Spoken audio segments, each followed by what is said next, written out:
Vámonos al rollo de... Menos bla bla bla y más realidad. El rollo de... Guillermo, una disculpa por haberte hecho abrir el apetito con estas cosas que nos platicó Lorenzo. ¿Cómo estás? Buen día. No te preocupes, lo resuelvo inmediatamente. Qué gusto saludarlos. Perfecto. Nada que no se resuelva yendo al mercado de abastos, ¿verdad? Claro que sí, ¿no? Y Guadalajara en su conjunto presenta un buen catálogo culinario. Bueno, oye, muchas gracias por tomarnos la llamada y por estar en el programa, Guillermo Alcaraz Cross. A ver, ¿cómo terminó este proceso de validación de planillas en el Instituto Electoral? Vimos que hay muchos que no fueron aprobados, hubo queja por el retraso. ¿Cómo fue el proceso? Platícanos. Así es, fue producto de una serie de elementos que tuvimos que revisar, hoy más abultados que en ningún otro momento, porque tenemos la necesidad de resolver no solamente los requisitos que se desprenden del propio código, como son los relativos a la ciudadanía, la edad, la vecindad y los cargos públicos que de alguna manera tienen que separarse para entrar a la competencia electoral, sino que además tuvimos que revisar paridad como en algún otro momento, pero voto joven y voto indígena. Hoy el cúmulo de 13 partidos de candidaturas independientes y estos otros elementos a revisar nos llevaron a un ejercicio extenuante de revisión que nos lleva a esta jornada electoral y que se ve impactada en un exceso de tiempo, en una extenuante jornada de 30 horas casi. Pero me parece que al final lo que ofreció esta sesión no solamente fue el otorgamiento no de un registro, sino claridad sobre los porqués de los otorgamientos o rechazos de estas solicitudes de registro. Y me parece que eso es lo que yo destacaría en este momento. Oye, a ver, y tenemos, digamos, un partido muy afectado, o un partido más afectado que otros, que es el mismo que en el caso federal. ¿Está pasando algo, tú lo percibes en Morena, que hay falta de organización o desacato a ciertas normas, jaloneos? ¿Qué es lo que está pasando? ¿Por qué ese partido es el más afectado? Bueno, yo tendría que referirme particularmente a Jalisco. Sí. En el caso de Jalisco está claro que ellos llegan en el último momento del último día y que esto se ve reflejado precisamente a la hora de la revisión de los expedientes y del resultado que presentamos en la sesión, ¿no? Otros partidos que con oportunidad fueron presentando sus candidaturas tuvieron la oportunidad de corregir, de revisar y a partir de ello es que obtienen un mejor resultado. Yo creo que esa es precisamente la base de lo sucedido ya y reconocido por el Instituto.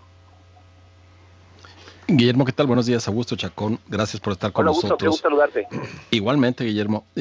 Sí lucía muy extraño que viendo el proceso interno de Morena y que dejaron correr el tiempo, llegaron el último día y dijeron ya está, presentamos candidaturas para todos y todos los papeles, sabiendo que los requisitos no son cosa menor. Así que ahora vemos muy claro. Pero, ¿qué tanto han impactado los recortes presupuestales para el Instituto, Guillermo, para que hayamos llegado a este extremo? Perdón, no escuché bien la pregunta, Augusto. Sí, ¿qué tanto les ha pesado los recortes presupuestales para el instituto para llegar a este extremo? ¿Falta personal? ¿Qué sucedió? No, mira, la verdad es que nosotros comenzamos a procesar. Esta vez hemos recibido los recursos que hemos solicitado. No completamente, pero la distribución que recibimos no es un factor que pudiéramos en este momento alegar para lo que sucedió. Simplemente la cantidad de documentos que tuvimos que procesar, esta manera de procesar la paridad que obedece a la necesidad de requerir a los partidos y en virtud de su incumplimiento celebrar un sorteo, abulta demasiado la actividad que se integra a estos procesos. Los términos originalmente se diseñaron para que solo se revisaran algunos requisitos que no incluían paridad, candidaturas jóvenes e indígenas. Al final, creo que nuestro cálculo fue impreciso. Tenemos que revisar, reconozco, al interior del instituto, qué es lo que nos llevó a esta necesidad de extendernos durante 30 horas y que tiene que ver con las dudas que se externaron durante la sesión. Y bueno, prepararnos para un par de episodios más en este proceso que tienen la necesidad de una gran atención por parte del instituto, que es la calificación al final del proceso electoral, la distribución de la representación en el Congreso y la defensa que debemos de hacer del resultado el día de la jornada electoral. Ahora tenemos que desarrollar un ejercicio de introspectiva para saber qué partes debemos de mejorar al interior de nuestros procesos. Oye, Guillermo, y Alejandro Sierra, ¿cómo estás? Hola, Alejandro. Gracias por estar acá con nosotros. ¿Y ya está preparado el IEPC para estos pasos que has planteado? Es decir, luce que va a ser una elección bastante aguerrida, luce que vamos a tener en el escenario bastantes confrontaciones y mañas, ¿no?, que todos los partidos tienen. ¿Cómo se sienten ustedes para ello?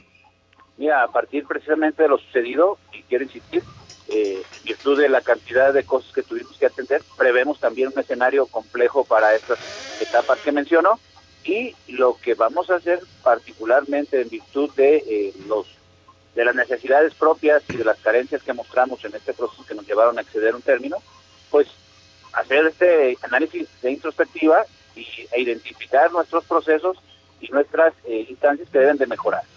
Y a partir de ello aseguro que estaremos listos para las etapas que vengan en el proceso. Oye, nada más para que la gente se dé una idea, ¿cuántos candidatos hay actualmente en el proceso local? Mira, calculo que son alrededor de 200,000 candidatos. No, me digas. Perdón, de 20,000 candidatos. 20,000, sí. Perdón. No, No. Dije, no, pues estamos cerrando la profesión, Guillermo. No, perdón. Yo no me anoté a ninguno, ¿eh? Ni yo tampoco. No, todos 20,000 candidatos son 20,000 expedientes, es a lo que voy. O sea, hay que revisar 20,000 expedientes y validar uno por uno. Sí, claro, hay que revisar que en todos los casos tengan esta declaración, por ejemplo, de 3 de 3 contra la violencia. Tenemos que revisar que se presenten los currículums, las manifestaciones de los partidos en la postulación, las expectaciones, los requisitos que deben de rodear. Entonces son alrededor de 20,000 expedientes los que tuvimos que revisar para llegar luego a esta sesión.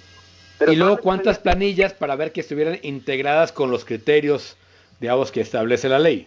Sí, claro, por ejemplo, los paritarios, los indígenas y los jóvenes, ¿no? Y había que requerir entonces a los partidos que no atendieron estas solicitudes, y créanme que fueron muchos. Y a partir de ello es que se nos fue complicando el proceso, llegamos a la sesión, y la sesión, lejos de convertirse, insisto, en una sesión de otorgamiento o no de registro, fue inclusive de generar confianza en los partidos, de acreditar los porqués de nuestra decisión, y al final generar confianza. Una vez que estuvimos muy cerca del cierre, tuvimos que ponderar entre cerrar en término o dejar claro el escenario político frente a la contienda electoral. Oye, Guillermo. Y fueron, sí, adelante. No, adelante. No, yo más iba a decir, hubo por ahí un audio que se coló que decía que pues, el PRI se había ido bastante lejos, ¿no? ¿Cómo funciona, digamos, esta parte? Es decir, la reacción de los partidos, las inconformidades, ¿cuánto tiempo tienen para corregir o si ya no pueden corregir? Sí, claro, con nosotros ya no. Con nosotros la determinación está dada y lo que sigue es la oportunidad de acudir a los tribunales. Ya los tribunales no solo ponderarán el cumplimiento de los requisitos, ellos tendrán que además acudir a los principios que rodean la oportunidad de votar y ser votado, y a partir de ello podrán decidir si los requisitos son o no suficientes para privar a alguien de una candidatura. Nosotros tendríamos que esperar y a partir de ello pues atender lo que los tribunales ordenen. Okay. Oye, Guillermo, hay una presión muy fuerte hacia el INE por parte del gobierno federal. ¿El IEPC aquí en Jalisco no ha sentido esa presión o no hay manifestaciones de que haya una campaña en contra? No, bueno, sí, pero sin embargo creo que las ópticas han ido variando de los diferentes actores en este estado en virtud de las diferentes etapas que hemos ido superando, ¿no? En algún momento algunos consideran que estamos siendo parciales respecto de otros y viceversa, lo que me da mucha tranquilidad porque al final, en la conclusión, es que no lo estamos haciendo con nadie. Exacto. Oye, Guillermo, muchas gracias por estos minutos para así las cosas. La verdad es que les deseamos la mejor de las suertes al instituto porque de eso depende el éxito de la elección y esperamos seguir en contacto contigo a lo largo del proceso. Estoy a sus órdenes, agradezco muchísimo este espacio para transmitirle a la ciudadanía lo que hacemos en la institución. Y nos vemos en el Abastos en un ratito. Sí, pues, claro que sí. Vamos a las enfrijoladas. Perfecto. Un abrazo, Guillermo Algaraz Cross, él es presidente del Instituto Electoral de Participación Ciudadana del Estado de Jalisco. Pues ya llegó la hora de retirarnos. Alejandro, ¿alguna última llamada que te haya llegado por ahí? Bueno, sí hay un comentario de un buen amigo del programa que nos dice lo siguiente.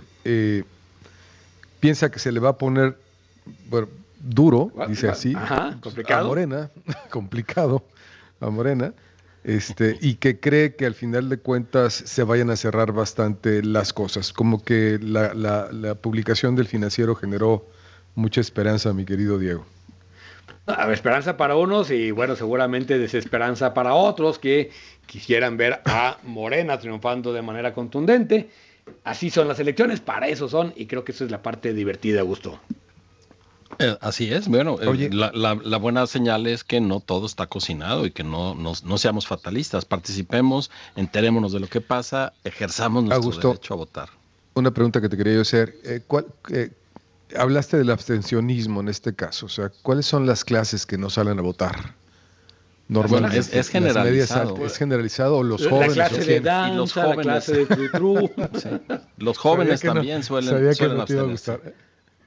Pero en general, ¿cuál es el grupo de la población que más se abstiene? ¿O es general?